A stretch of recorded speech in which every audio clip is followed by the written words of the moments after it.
जब हजरत नूह अल्लाह के हुक्म से कश्ती बना रहे थे, हर रोज एक बूढ़ी मोमिना औरत अपनी छोटी सी घटरी उठाए उनके पास आती। वो कहती, ए अल्लाह के नबी, कश्ती कब रवाना होगी? हजरत नूह मुस्कुराकर फरमाते, अभी देर है, वक्त आने दो।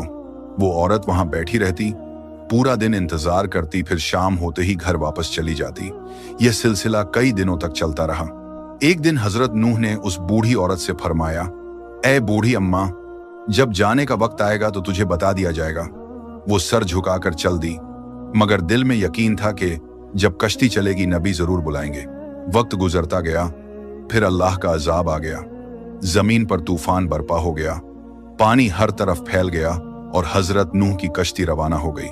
लेकिन हजरत नूह उस औरत को बुलाना भूल गए। जाहिरी तौर पर ऐसा ही हुआ।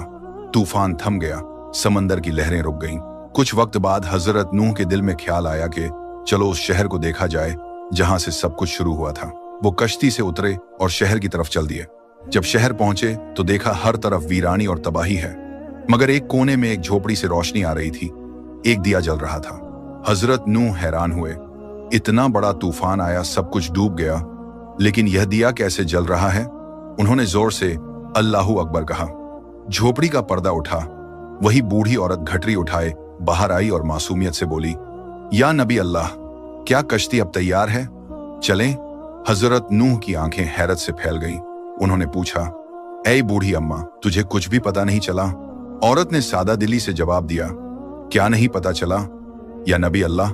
हजरत नूह बोले, इतना बड़ा तूफान आया, दुनिया डूब गई, बारिशें बरसीं, लोगों पर अजाब आया और तुझे कुछ खबर नहीं? वो औरत मुस्कुराकर बोली, या नबी अल्लाह, एक दिन बादल थोड़े गरजे थे और हल्की सी फुहार पड़ी थी, बस।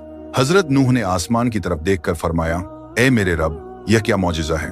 तब अल्लाह ताला ने उन पर वही नाजिल फरमाई, ए मेरे प्यारे नबी, इस औरत के दिल में तुम्हारी मोहब्बत थी और तुमने इससे वादा किया था कि जब कश्ती रवाना होगी तुम इसे ले चलोगे। तुम अपना वादा भूल गए, लेकिन मैं रब्बुल आलमीन तुम्हारे वादे का भी जिम्मेदार हूं। मैंने अपने अजाब को इस तक पहुंचने ही नहीं दिया। इसे एहसास तक नहीं हुआ कि कैसा अजाब आया और कब चला गया।